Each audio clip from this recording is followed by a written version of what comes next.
अस्सलाम वालेकुम students, I hope you are doing well. So आज का लेक्चर है क्लोरोप्लास्ट के ऊपर। ये हमारा तीसरा लेक्चर है। इस लेक्चर के अंदर हम देखेंगे क्लोरोप्लास्ट क्या है, क्लोरोप्लास्ट की स्ट्रक्चर कैसी होती है और उसका मेन फंक्शन क्या है। ठीक। क्लोरोप्लास्ट एक बॉडी या एक स्ट्रक्चर होती है जो मेसोफिल सेल के अंदर प्रेजेंट होती है और ये एक मेन स्ट्रक्चर है। यहाँ पे फोटोसिंथेसिस का पूरा का प्रोसेस क्लोरोप्लास्ट के ऊपर होता है। यहाँ मैंने डेफिनेशन लिखी हुई है, द साइट ऑफ फोटोसिंथेसिस। मतलब ये एक पोजीशन है, एक साइट है जहाँ पे पूरा का पूरा फोटोसिंथेसिस प्रोसेस होता है। All green parts of plant including green stems and fruit have chloroplast but major site is leaf. इसका मतलब प्लांट या फिर अलजी या फिर कुछ बैक्टीरिया के अंदर ग्रीन पार्ट होता है और ग्रीन पार्ट पे ही क्लोरोप्लास्ट पाया जाता है, क्योंकि क्लोरोप्लास्ट का कलर ही ग्रीन होता है। इसलिए अब ये मोस्टली ऐसा नहीं है कि आपको लीफ पे दिखे, नहीं, जो आपको ग्रीन स्टेम दिख रही है वहाँ पे भी क्लोरोप्लास्ट है। इसके अलावा जो आपको अनरिप्ड या ग्रीन कलर के जो फ्रूट दिख रहे हैं उन पे ऊपर ही क्लोरोप्लास्ट है। क्लोरोप्लास्ट एक मेजर साइट है जो यूज होती है फोटोसिंथेसिस के प्रोसेस के लिए। ठीक। यहाँ पे एक मैंने स्ट्रक्चर बनाई हुई है जिससे आपको पता चलेगा कि इसकी लोकेशन और इसकी स्ट्रक्चर। ठीक है।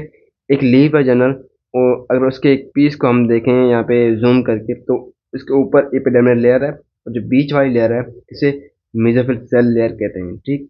और मेसोफिल सेल के अंदर ही क्लोरोप्लास्ट होता है। क्लोरोप्लास्ट बाजार एक सेल नहीं है, पर ये सेल के अंदर एक स्ट्रक्चर या एक बॉडी होती है जहाँ रिस्पॉन्सिबल होती है फोटोसिंथेसिस प्रोसेस के लिए। ठीक। तो यहाँ पे एक मैंने इसको अगर जूम करके देखें मेसोफिल सेल को तो यहाँ पे बहुत सारे हमें लिखा हुआ है कि बहुत सारे क्लोरोप्लास्ट एक मेसोफिल सेल के अंदर होता है। और जब हम क्लोरोप्लास्ट की स्ट्रक्चर को जूम करके देखते हैं तो कुछ हमें इस तरह की दिखाई देगी।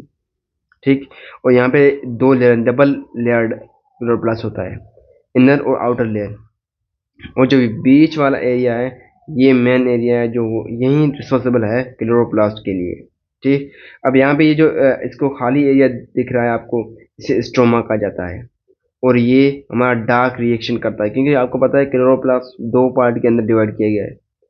सॉरी, एक फोटोसिंथेसिस दो पार्ट के अंदर डिवाइड किया गया है, एक लाइट रिएक्शन और एक डार्क रिएक्शन के अंदर। ठीक है। जो डार्क रिएक्शन होता है फोटोसिंथेसिस का वो होता है स्ट्रोमा के अंदर, और जो लाइट रिएक्शन होता है वो यहाँ पे ये आपको दिख रही है ना, इसे चाहिए से ग्रेनम कहा जाता है।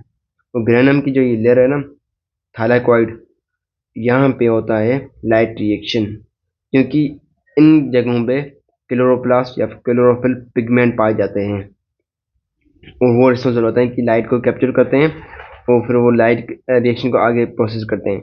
उसके बाद वो अपने जो जितने भी मॉलिक्यूल बन चुके हैं लाइट रिएक्शन नतीजे में वो यहाँ पर रिलीज कर देते हैं और वो आगे प्रोसेस होता है डार्क रिएक्शन। और डार्क रिएक्शन के बाद हमें केमिकल फॉर्म एनर्जी मिलती है, जब मोस्टली वो ग्लूकोज होती है, लिपिड या फिर वो प्रोटीन। ठीक। तो इस तरीके से यहाँ पे मैंने पॉइंट लिख दिया, chloroplast are found mainly in the cell of mesophyll. Mesophyll cell के अंदर क्लोरोप्लास्ट मौजूद होता है। ठीक। यहाँ पे ये एक स्टेज बनी हुई है, इसे स्टार्च, मतलब ये एक कार्बोहाइड्रेट बना है। लाइट रिएक्शन और उसके बाद डार्क रिएक्शन, डार्क रिएक्शन के बनने नतीजे में ही हमें स्टार्च मिला है। चाहे फिर वो लिपिड भी हो सकता है, ग्लूकोज भी हो सकता है, और भी बहुत सारे केमिकल फॉर्म एनर्जी हो सकती है।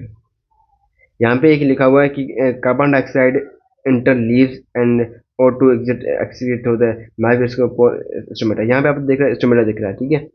अब देखो फोटोसिंथेसिस के प्रोसेस के अंदर कार्बन डाइऑक्साइड यूटिलाइज होती है और ऑक्सीजन रिलीज होती है। जो इनकी ऑक्सीजन है ना, आने वाला जाने वाला रास्ता वो यहाँ से होता है, जिसको कहा जाता है स्टोमेटा। और इसी तरह जो वाटर भी नीड होती है, वाटर की नीड होती है, तो वाटर भी जाइलम जाइलम के थ्रू यहाँ पे पहुंचता है और वो भी इसमें हेल्प करता है। आपको पता है कि फोटोसिंथेसिस प्रोसेस के लिए दो तीन चीज़ें बहुत इंपॉर्टेंट है, एक लाइट एनर्जी, दूसरा कार्बन डाइऑक्साइड, तीसरा वाटर, और जो मेन थिंग वो पिगमेंट।